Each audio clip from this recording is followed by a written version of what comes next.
Minister గారు చెప్పారు గంజాయిని 100 రోజుల్లో అరికడతామని. చూసుకుంటే ఆవిడ నివాసం ఉంటున్న విశాఖపట్నంలో జైలు ఉంది, జైల్లో గంజాయి పండిస్తున్నారు. అలాగే ఆవిడ నివాసం ఉంటున్న విశాఖపట్నంలో కేజీహెచ్ బ్యాక్ సైడ్ గంజాయి పండిస్తూ ఉన్నారు. అసలు ఆవిడ నివాసం ఉంటున్న విశాఖపట్నంలో ఈ భీమిలి నియోజకవర్గం ఉంది.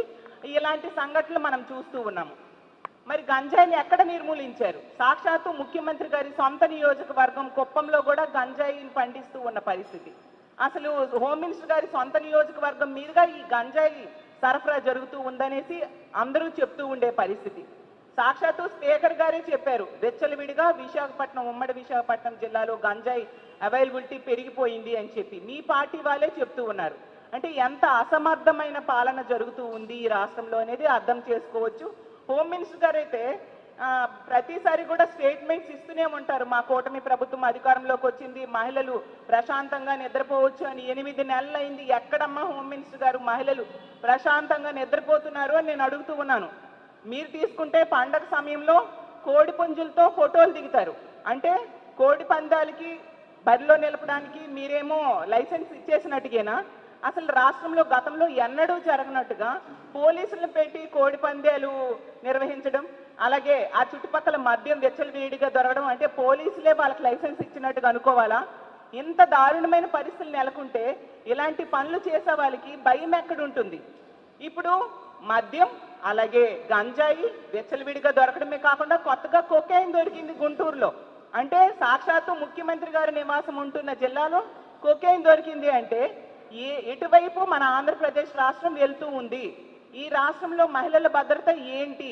మహిళల ప్రాణాలు గాల్లో దీపాలు అయిపోయాయి. మహిళల మానాలు రక్షణ లేని పరిస్థితి, మహిళల మానాలకి రక్షణ లేని పరిస్థితి ఈ రాష్ట్రంలో నెలకొని ఉంది అనేది క్లియర్గా అర్థమవుతుంది. ఈ రాష్ట్రంలో ఉన్న పోలీసుల్ని పోనీ వాళ్ళనైనా మహిళల రక్షణ కోసమో ప్రజల రక్షణ కోసమో ఉపయోగిస్తారంటే అది లేదు.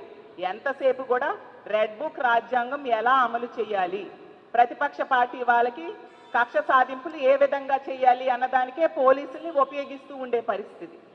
ఎంత ఘోరం అంటే లోకేష్ గారు దావూస్ వెళ్ళారు, అక్కడ కూడా ఈ రెడ్ బుక్ గురించి మాట్లాడుతూ ఉన్నారు. అంటే రెడ్ బుక్ అనేది ఏమైనా మహిళలకు రక్షణ సంబంధించిన అంశమా? మహిళల రక్షణ కోసం ఎటువంటి చర్యలు తీసుకోలేదు సరికదా. మళ్ళీ ఎంతసేపు కూడా ఏదో మహిళలకి రక్షణ ఇచ్చేస్తున్నట్టుగా హోమ్ మినిస్టర్ గారు స్టేట్మెంట్స్ ఇస్తూ ఉన్నారు. స్టేట్మెంట్స్ ఎవరికి కావాలి? నిత్యం ఇన్ని సంఘటనలు. హోమ్ మినిస్టర్ గారు పక్క నియోజకవర్గం తీసుకుంటే యలమంచిలిలో ఏటికొప్పాకలో మొన్ననే చూసాము. 4 సంవత్సరాల చిన్నారి 4 ఏళ్ల బాలిక మీద లైంగిక దాడి జరిగింది. ఎంత దారుణం! ఏమైనా స్పందించారా హోమ్ మినిస్టర్ గారు అని నేను అడుగుతూ ఉన్నాను. 4 ఏళ్ల చిన్నారి మీద లైంగిక దాడి జరిగితే మీరేమైనా స్పందించారా? వాళ్ళ కుటుంబానికి ఒక భరోసా ఇవ్వడం కానీ, ధైర్యం చెప్పడం కానీ, ఒక ఆర్థిక సాయం చేయడం కానీ ఏమైనా చేశారా? మీ పక్క నియోజకవర్గమైన యలమంచిల్లో గతంలో రాంబెల్లిలో దర్శిని అనే అమ్మాయికి సురేష్ అనే వ్యక్తి ఇంటికి వెళ్ళి కత్తితో పొడిచి చంపేశాడు. ఆ కుటుంబానికి ఇప్పటికి ఎన్ని నెలలు అయిపోయింది? ఆ సంఘటన జరిగి ఇంచుమించు 6 నెలల పైగా అయ్యింది. ఇన్ని నెలలైనా మీరు పక్క నియోజకవర్గమే ఒక 100-200 సార్లు ఆ పక్క నుంచి తిరుగుతూ ఉంటారు కదా. ఆ కుటుంబానికి ఏమైనా మీరు వెళ్ళి ధైర్యం చెప్పడం కానీ, ఆర్థిక సహాయం కానీ చేశారా? ఈ రాష్ట్రంలో మీరు తీసుకుంటే ఇన్ని సంఘటనలు జరుగుతూ ఉన్నాయి.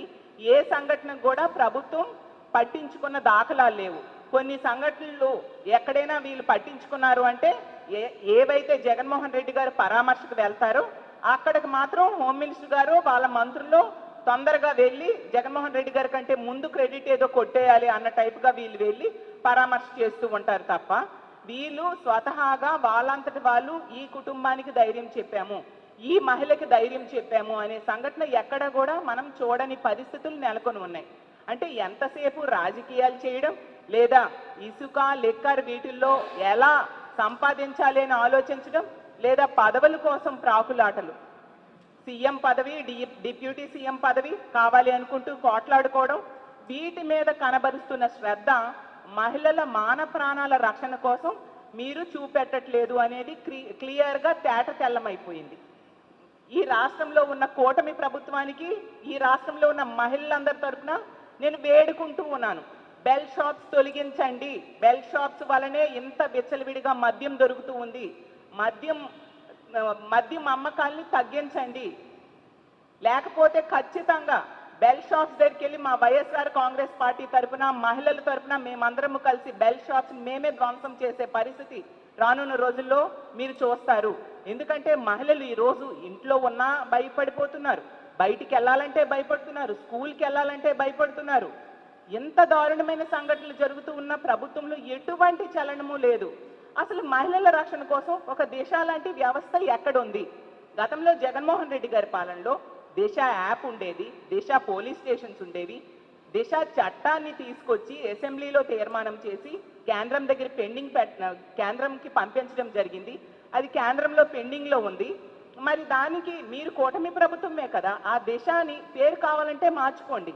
ఆ దిశ చట్టం కేంద్రం దగ్గర పెండింగ్లో ఉన్నదాన్ని అమలయ్యేట్టుగా ఎందుకు మీరు చేయట్లేదు? దిశ యాప్ అసలు జగన్మోహన్ రెడ్డి గారి ప్రభుత్వంలో ప్రతి మహిళ కూడా అంటే 1,30,00,000 మంది మహిళలు దిశ యాప్ డౌన్లోడ్ చేసుకున్నారు. ఆ దిశ యాప్ ఉండడం వలన ఎంతో ధైర్యంగా ఫీల్ అయ్యేవారు ఆ రోజుల్లో. దిశ యాప్లో SOS బటన్ కనుక నొక్కితే కేవలం 10-15 నిమిషాల్లోనే పోలీసులు వచ్చి రక్షణ కల్పించేవారు. మరి ఇప్పుడు ఏదైనా మహిళకి ఇలాంటి కష్టం వస్తే ఏ వ్యవస్థని వాళ్ళు కాల్ చేస్తే మహిళలకి రక్షణ దొరుకుతుంది? మీరే చెప్పండి.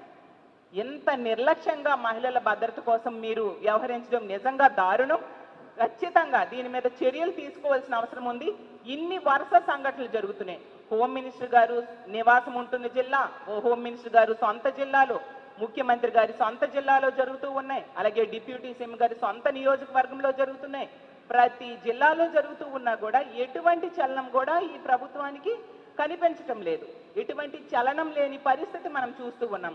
కాబట్టి ఎప్పటికైనా కళ్ళు తెరిచి మహిళల రక్షణ మీద దృష్టి పెట్టాల్సిందిగా కోరుతూ ఉన్నాను.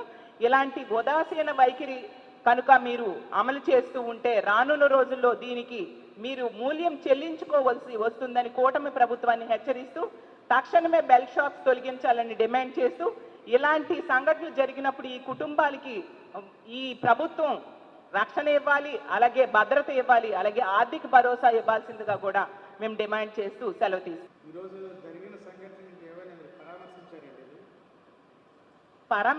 ఎంతవరకు నేను అదే అడుగుతున్నానండి. హోమ్ మినిస్టర్ గారు ఇన్ని సంఘటనలు జరుగుతున్నాయి, రోజుకి 50-60 సంఘటనలు జరుగుతున్నాయని మన అసెంబ్లీలోనే చెప్పడం జరిగింది. అంటే గంటకు 2-3 సంఘటనలు మహిళల మీద దాడులు కానీ, అత్యాచారాలు కానీ, హత్యలు కానీ జరుగుతున్నాయి. అసలు మా పార్టీ నుంచి చాలా సంఘటనలకు మేము వెళ్తూ ఉన్నామండి. మేము వెళ్ళినప్పుడే వాళ్ళకి చలనం ఉంటుంది తప్ప వాళ్ళు ఏ విషయంలో కూడా వాళ్ళు వెళ్ళి ఆ కుటుంబాన్ని పరామర్శించడం కానీ, ఆర్థిక భరోసా ఇవ్వడం కానీ ఎక్కడా జరగలేదు. జగన్మోహన్ రెడ్డి గారు ఆ రోజు గుంటూరు ప్రభుత్వ హాస్పిటల్కి వెళ్తున్నారు అని చెప్పేసి వాళ్ళు ముందు వెళ్ళడానికి ప్రయత్నించడం, ప్రతి దగ్గర కూడా ఈవెన్ ఎందుకు అక్కడ రాంబిల్లిలో కూడా మా పార్టీ వెళ్ళింది. చాలా సంఘటనల్లో మా పార్టీయే వెళ్ళి ఆ కుటుంబాలకు పరామర్శ చేయడం, ధైర్యం ఇవ్వడం, ఆర్థిక సహాయం చేయడం మా పార్టీ చేసింది. మేము ప్రతిపక్షంలో ఉన్నాం.